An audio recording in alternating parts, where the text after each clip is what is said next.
Hello everyone, welcome to this video. I'm your host, Samia, and today I'd like to talk to you about art failures, because they're painful and they hurt.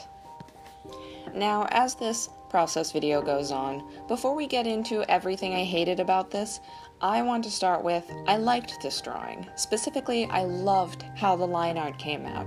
I loved how clean it was, I loved how flowy her hair was, I loved how round her butt looked, I loved the little fishnets before the edge of the page. I loved it so much, and it made it even more painful when my plans weren't panning out the way I wanted them to with this piece.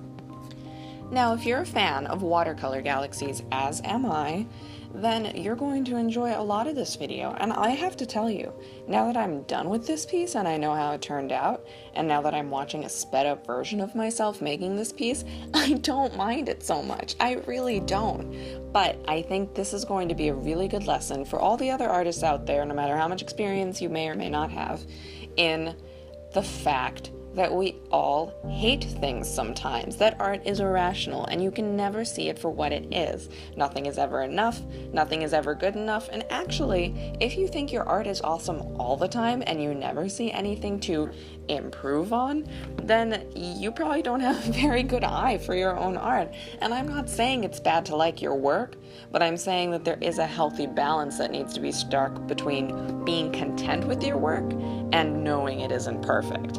And usually what happens with a lot of artists is we actually just hate everything. We see all the other art out there, we see everyone that's better at it than us, and we compare ourselves, and then everything doesn't turn out the way we want it to, and we get frustrated, and just, it's a bad medium. But we're going to talk about this and make a good lesson about this. So, I wanted this piece to have a galaxy in the background. I wanted it to be a girl being really introspective, looking out onto the water, because this is the cover page for a little comic I made called Between the Sounds, which I made for my first assignment in my MFA comics online class. This online class is a part of me getting my degree. You'll see other videos, my past one where I did some like ink process and one where I'm doing ink wash. You're going to see bits and pieces of the projects I'm working on all semester as I make videos, because that's half of the stuff I'm recording. Anyway, that's what I did for this one. Well, at least that's what I tried to do. I tried to make this a really cool cover page, and I should mention, because you'll see how this turns out, that this is supposed to be the main character, and she has black hair in the entire comic, and by the end of this, I just couldn't make her hair black, because look at the background. Look at how dark it is. I wanted to push the darkest darks of the galaxy, but then there weren't enough lights, and then it wasn't blending enough, and then I got so frustrated, I just decided to blend it all black. And just make it all black, because that was better than the color gradients not being the way I wanted them. So I thought. And you know what? Before I filled in that water with that solid blue color, that is gouache, by the way, because I needed it to be opaque and flat, and I needed to stop thinking about like the wash being too light and all the things that were getting to me. I literally stopped this, went and dyed my hair red, took a break, ate some M&Ms, and then sat down and did this again. And that is because when it comes to art failures, sometimes if you hate how something is going, you're getting more and more frustrated, you don't need to kill the drawing, you just need to walk away. And I was very unwilling to lose the entirety of this drawing, but I walked away fully intending to come back and just trace over it and make a whole new drawing, which would have taken way more time. I didn't intend to even fill in that water or try and salvage this at all, because I thought it was beyond help. I really did. I was really frustrated. I cannot tell you enough how frustrated I was. But instead, I came back and I said, okay, if I can clean up the edges, because the edges in her hair is what was like also really bothering me.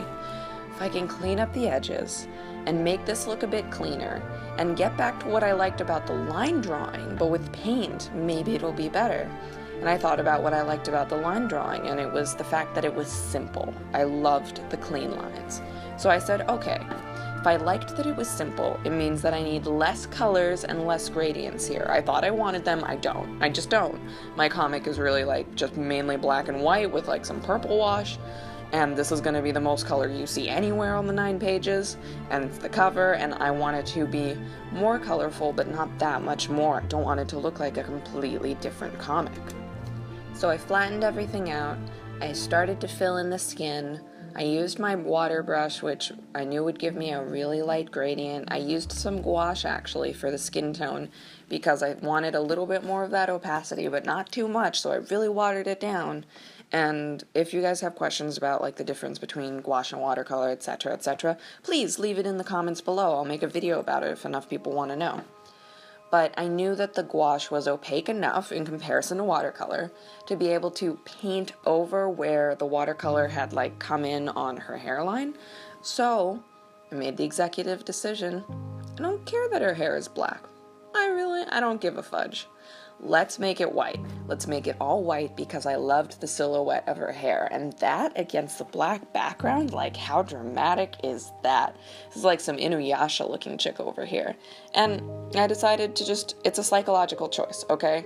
She's introspective, so she's ghostly, and her hair just appears white because it's in her mind's eye or whatever. I don't know. We can make an artist excuse if we want, but I'm going to be real with you guys. I just thought it looks better. I thought it looks better, and sometimes you got to do what looks better for the piece. And this is the other part about art failures, is when something is going wrong, let go of what you wanted it to be and think about what you wanted to be with what you have to work with. And that goes back to me thinking about, what did I like about the drawing? I liked the simplicity. Okay, let's go with that. Let's figure out how we can embellish that. Then I realized that with the blue and the dark and the white of her hair, I wanted there to be a pop of color, but I didn't want it to be like some bright primary color, especially against that blue. So I picked that pink, and I made it really light at first, and then I liked it, but I wanted it to be darker, so I darkened it, and I'm sorry to lose the footage of that, really. I apologize.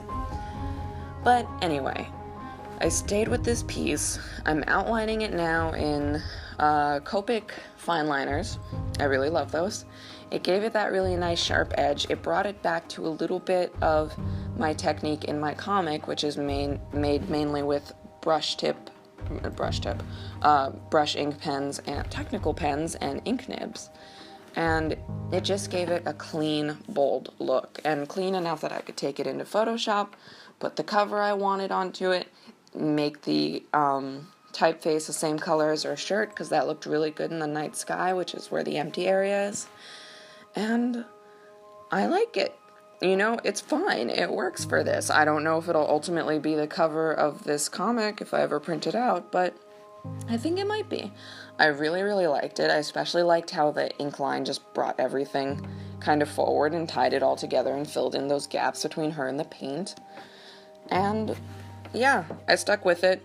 So, moral of the story, stick with it. Don't give up. It's gonna be okay. I know you can do it, and if you hate it after you've, like, tried to salvage it, then forget it, man. Just throw it away. I don't care. You shouldn't care. You're still learning. Every single failure you make is learning. I learned so much about my materials just doing all this crap back and forth and freaking out about it. Because no one's perfect, alright? That's what I want you to know, mainly, is that no one is perfect. I'll talk a little more about this in other videos, but we're coming to the end of this one, so have a good day. Make some failures, make some bad art, don't throw it all away, just put it somewhere you don't see it, and if you get frustrated, stand up and dye your hair, or get some M&Ms. That's my advice. Alright, have a good night, you guys. Keep creating.